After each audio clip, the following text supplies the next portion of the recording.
Olá, alunos de Semântica da Língua Portuguesa, do curso de Letras à Distância do IFPB.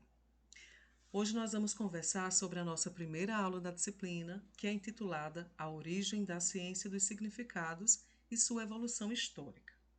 Então, vamos conversar pensando em dois objetivos de aprendizagem que foram colocados pelos autores.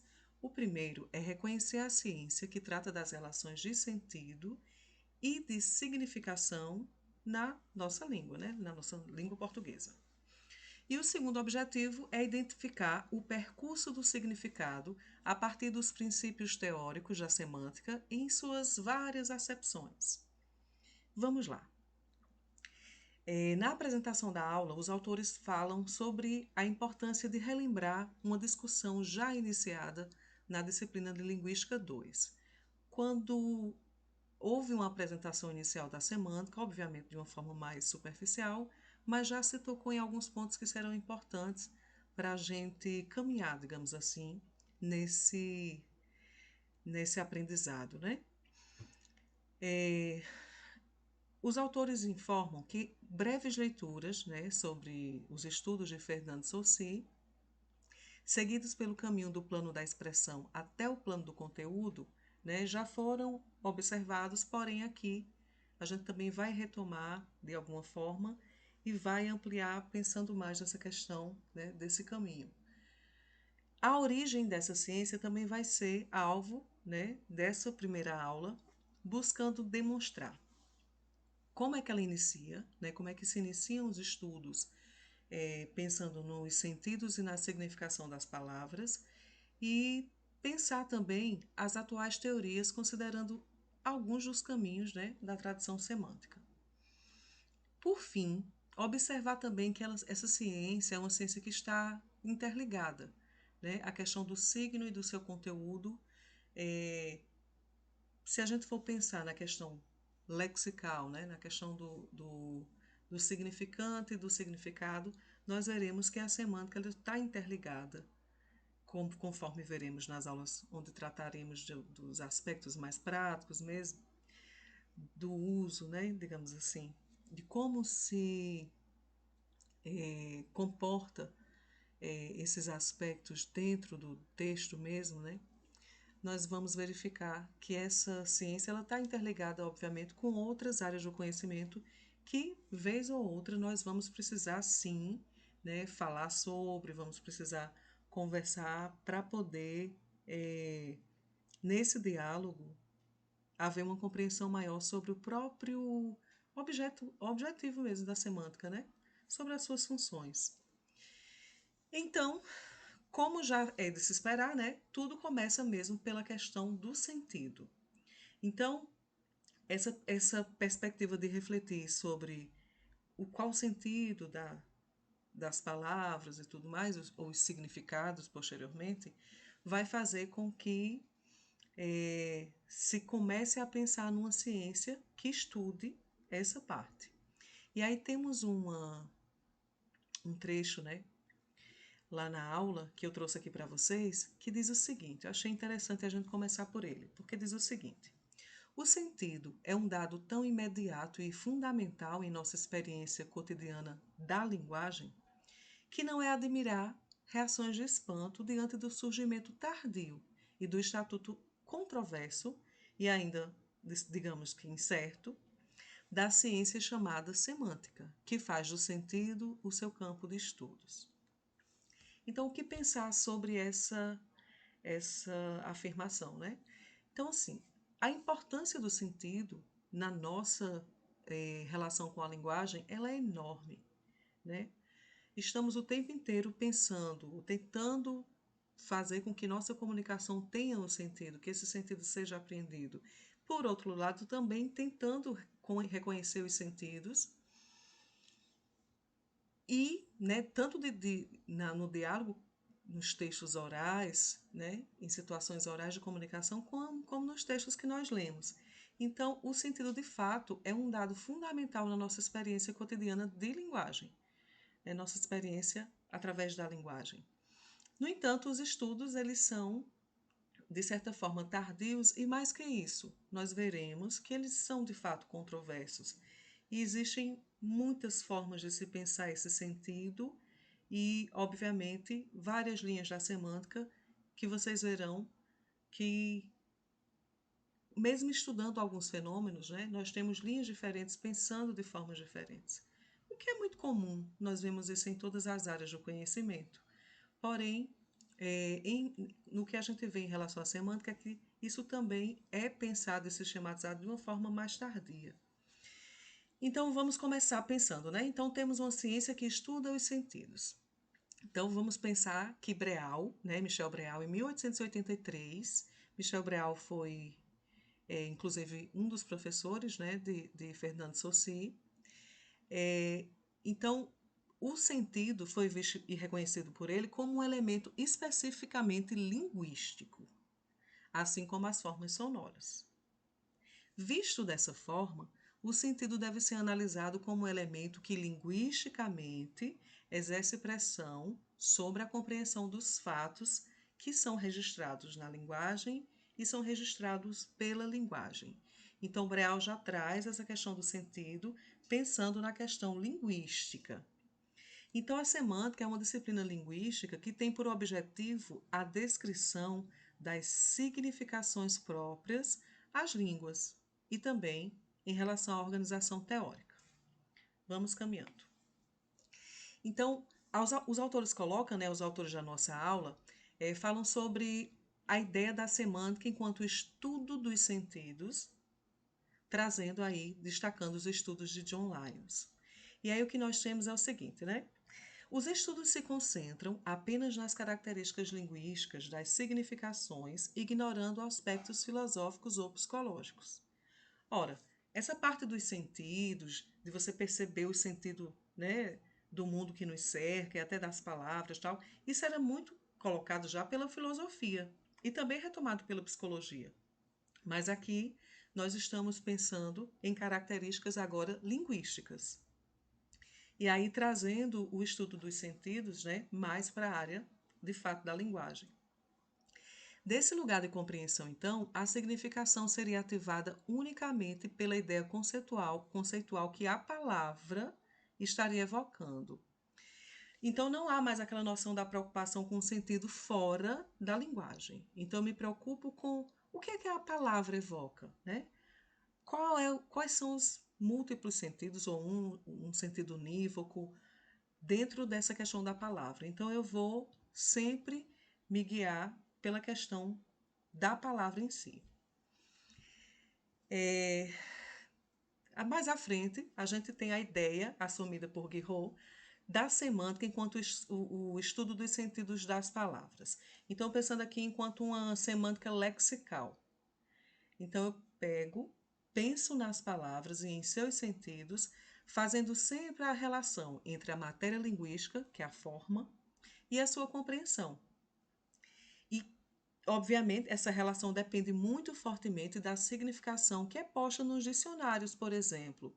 Então, nada aqui, né, assume uma visão mais natural. É claro que, pensando, né, nessa questão da convenção linguística, eu preciso também conhecer, veremos nas aulas posteriores, que conhecer a origem, por exemplo, de alguns vocábulos nos ajuda muito a compreender, por exemplo, o que é um vocábulo homonímico ou polissêmico. Veremos na próxima aula, né, na aula 2.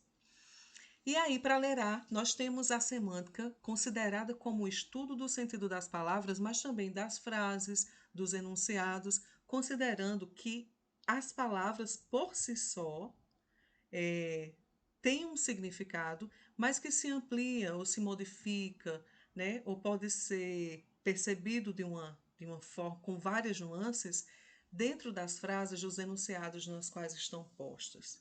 Então, aqui é uma ampliação pensando realmente em algo maior, o que é chamado de semântica global. E o que é que busca essa semântica global? Ela busca atingir todos os fenômenos ligados aos sistemas e usos da língua. Essa linha de aplicação se coaduna com facilidade aos preceitos da pragmática, que é a parte de fato de usos, né? por exemplo, que parte dos usos das situações interlocutivas e da argumentação, por excelência, em direção aos interesses dos envolvidos em um processo comunicativo. Então, a semântica ela vai tratar daqueles aspectos, se nós pensarmos, por exemplo, nos elementos de textualidade, há aspectos que são mais linguísticos mesmo. Então, se a gente pensa em elementos de textualidade, como coerência, coesão, intertextualidade, a gente pensa em aspectos mais linguísticos. Porém, nós sabemos que a intertextualidade,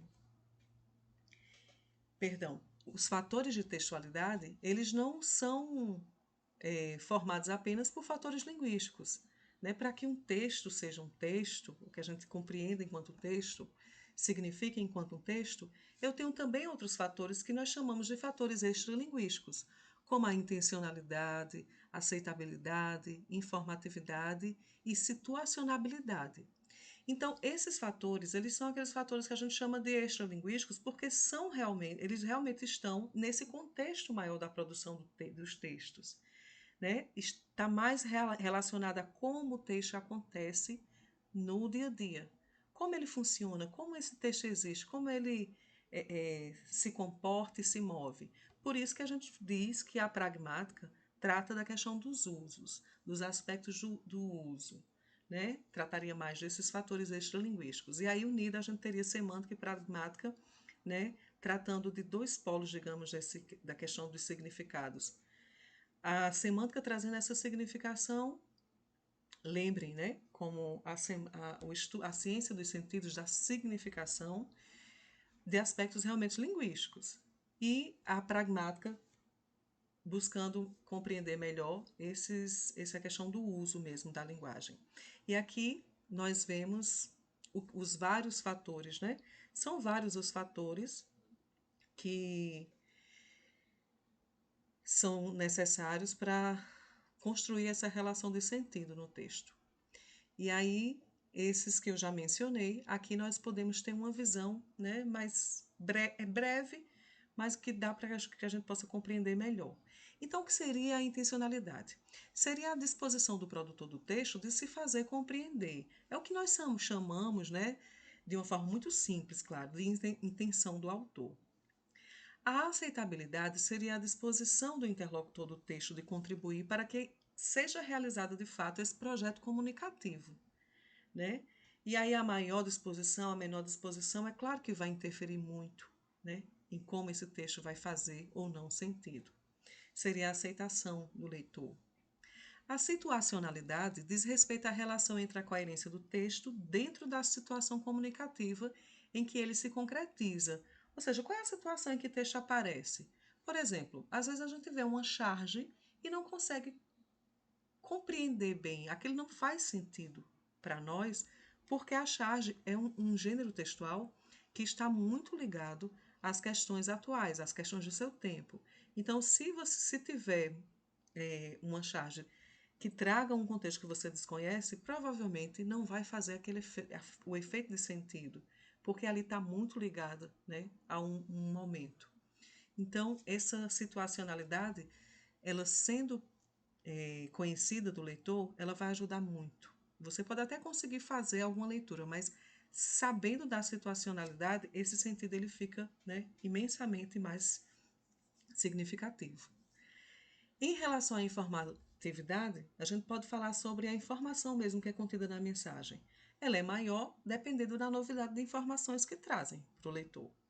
Se é um texto cuja área, né, é muito distante da nossa, nós não compreendemos nada daquela área, obviamente vai trazer muito mais informações novas e vai dificultar um pouco mais a nossa compreensão.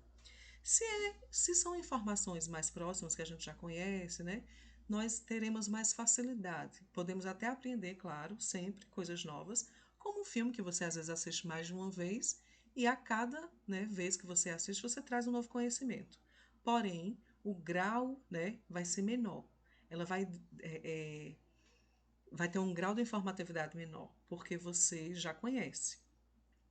E temos, por fim, os três aspectos que são de aspectos, né, intratextuais, que é a intertextualidade, que é a relação que o texto faz realmente com outros textos, os aspectos de coesão e a questão da coerência textual, que são, inclusive, né, coesão e coerência, os aspectos onde nós temos mais problemas nos textos escritos. Algumas pesquisas já apontam para isso e, né, são aspectos que são importantes para que o seu texto seja bem, para que os textos no geral sejam bem compreendidos e que nós possamos produzir, né, de uma forma significativa. E a semântica trata justamente a questão do sentido linguístico. E aí tem mais a ver com esses três últimos elementos. Os demais são estudados mais fortemente pela pragmática. Embora, como eu já falei, né, os autores já colocaram, a semântica é essa disciplina que é interdisciplinar. Você vai, né, interrelacional, você vai sempre fazer relações com outras ciências para que o entendimento seja realmente efetivo. E aí fica uma pergunta no texto, né, se existe mesmo essa semântica global, e aí a gente é levada a refletir sobre tudo isso, e aí vem a questão da origem da semântica. Em relação à origem, os autores falam sobre a existência de algumas correntes teóricas, né? Primeiro fala sobre a questão da linguística comparada, que é de orientação evolucionista, onde domina a semântica histórica. Depois sobre a linguística estrutural, de tendência sistemática, funcional e sincrônica, que corresponde a um período em que surge a semântica lexical, em um misto de semântica histórica e estrutural ao mesmo tempo. E também falam da modelização das línguas, correspondendo a estudos que focam a semântica da frase e da enunciação. E aí, no período evolucionista, eles destacam, né, que esse período foi marcado nos anos de 1883 até 1931, tendo como precursor o Michel Breal. Depois falam sobre a importância do conceito de evolução das ciências naturais, né, proposto por Herbert Spencer e Charles Darwin, para se compreender como a semântica foi entendida nesse período. E destacam, né, que a análise dos fatos linguísticos acabou deixando de ser feita pela perspectiva mais estática, lógico-racionalista, que vinha ali da filosofia, para ser feita numa concepção mais dinâmica e evolucionista. Só que esse processo, né, embora Michel Breal tenha percebido que o caráter mutável da significação tem realmente alguma correspondência com essa corrente naturalista, né, ele não cede totalmente a essa perspectiva e guarda uma certa restrição, né? Porque ele pensa que a linguagem, embora seja aí, né, realmente tem alguma coisa a ver com a evolução, ela não evolui da mesma forma, né? Algumas formas não deixam, por exemplo, de existir. Então, ele vai ter uma certa cautela em relação a essa comparação.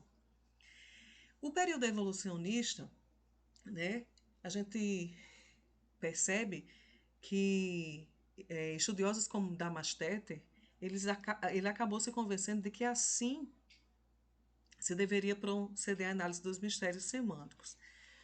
E como seria, né? Ele defende a ideia evolucionista de Darwin e através dessa ideia, né, seguindo essa ideia evolucionista de Darwin, ele acredita que as palavras se assemelham a organismos vivos.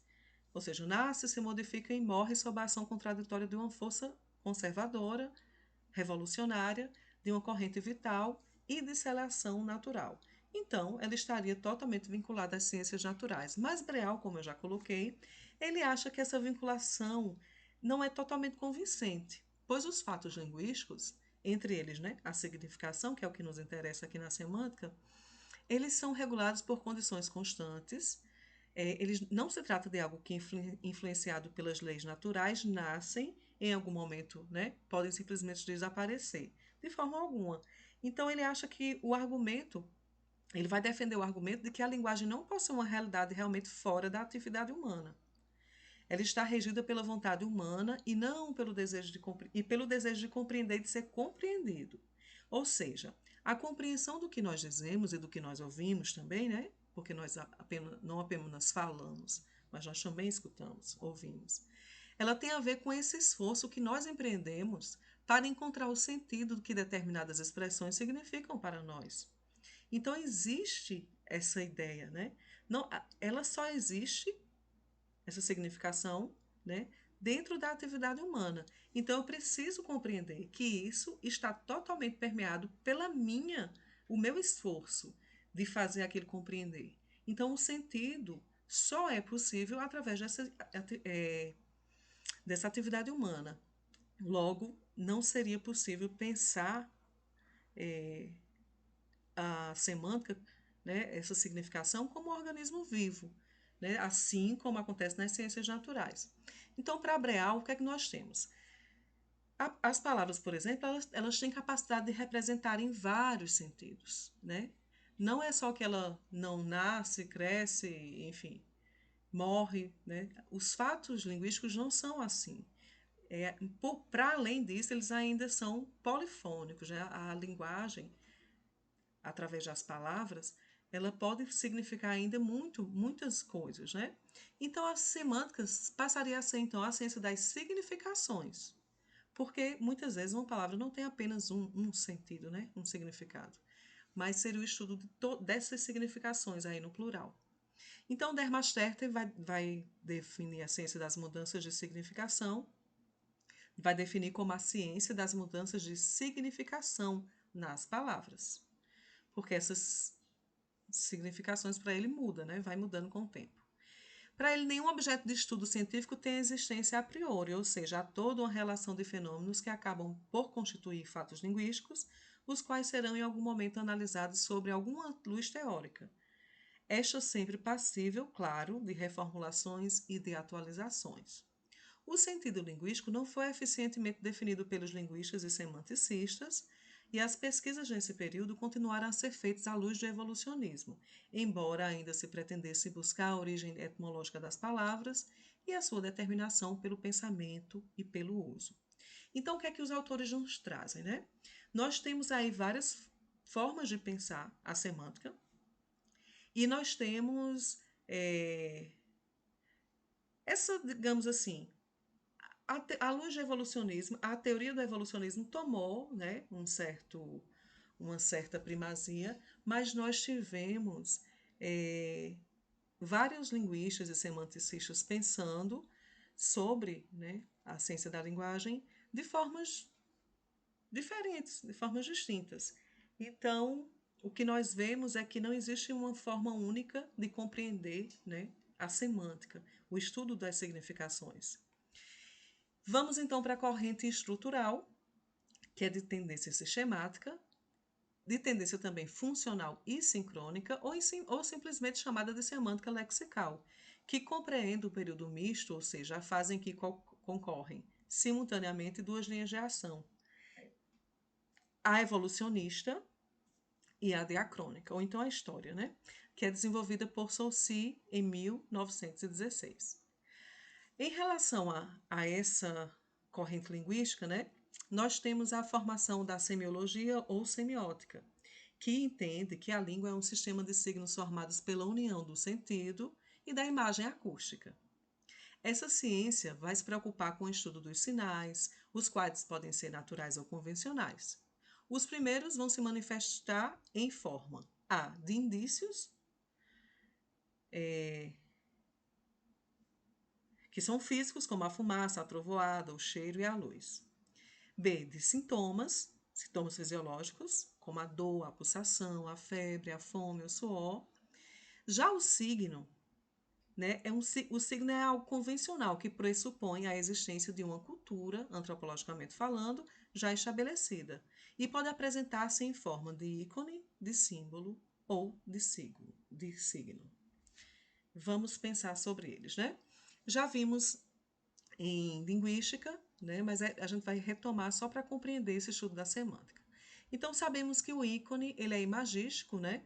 Ele pode ser pensado em representações como estatuetas, fotos, desenhos que buscam ali, né, uma semelhança com o objeto que retratam.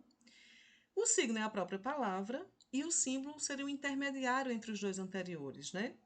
Como a questão da balança como um símbolo da justiça, a cruz como um símbolo do cristianismo, as bandeiras como um símbolo das nações.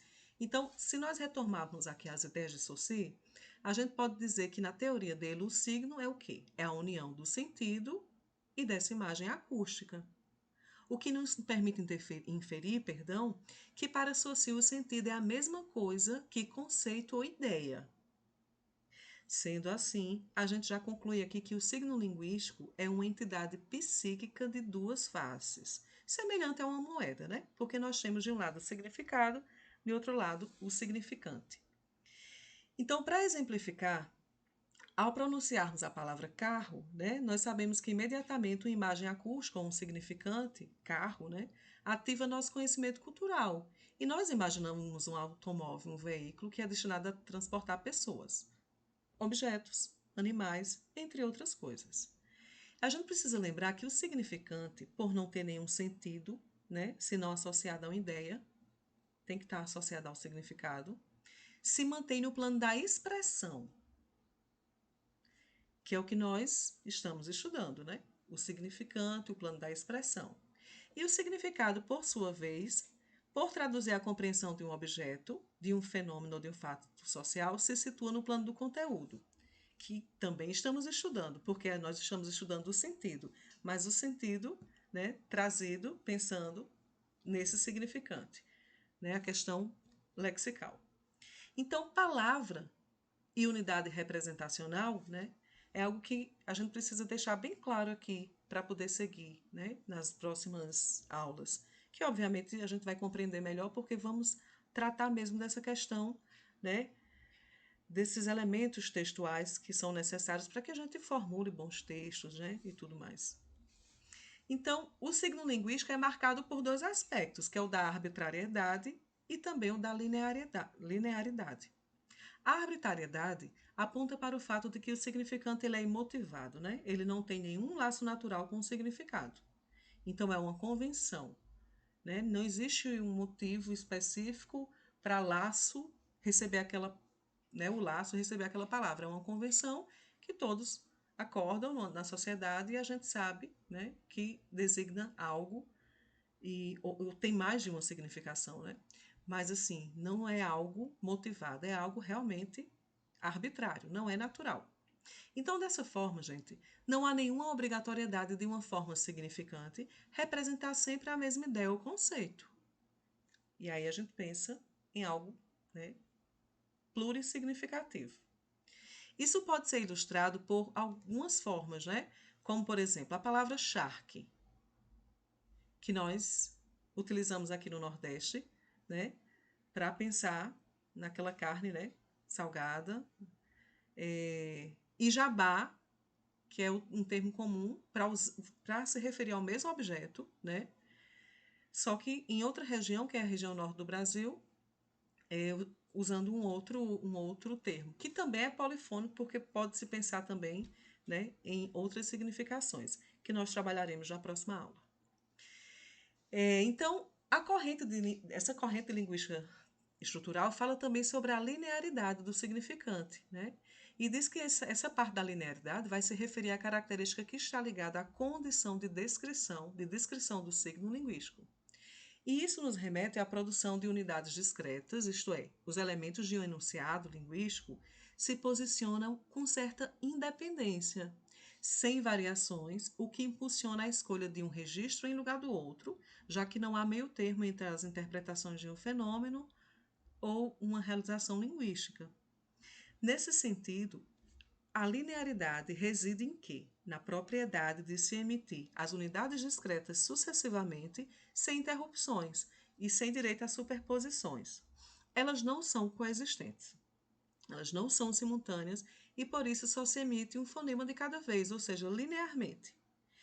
E a gente precisa lembrar que essa característica é inerente ao significante, que é a parte material do signo, né? E não ao significado. E aí, toda essa parte mais teórica, né, da origem, das formas de se pensar, semântica, ela pode ficar um pouco abstrata nesse primeiro momento, mas nas próximas aulas veremos de forma muito concreta como a compreensão da semântica é importante para compreender melhor os textos, para produzir melhor nossos textos, né? E como essa compreensão faz com que a nossa relação com a linguagem se modifique, né? Se amplie e seja realmente mais significativa a partir desse conhecimento. Então, por hoje é só e a gente se encontra na próxima aula.